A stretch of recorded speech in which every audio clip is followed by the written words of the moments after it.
Well, ctDNA is circulating tumor DNA, and it's like it sounds. It's little bits of DNA from the tumor cells that is circulating in our plasma or blood. And one of the things that we think will be a really nice biomarker assay to help our patients is to identify patients with levels of ctDNA so we can look at things like monitoring residual disease and identifying other features that might help with regards to classifying and treating these patients. I think one of the things we wanted to look at was how could molecular progression, the identification of cell-free tumor circulating DNA, the changes, how could we use this information to provide more than just standard radiographic imaging by RECIST, right? So with our technology, you're able to detect earlier than ever before whether or not the patient is at risk of relapse, whether or not that cancer is going to be coming back.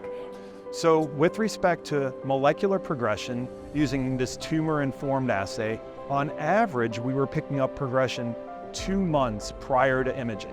This is a major advance because now we can start treating the patients sooner or have a better idea how the patients are doing and thinking about monitoring their therapy. This is a very important finding. So for patients who have a positive result, they are likely to recur.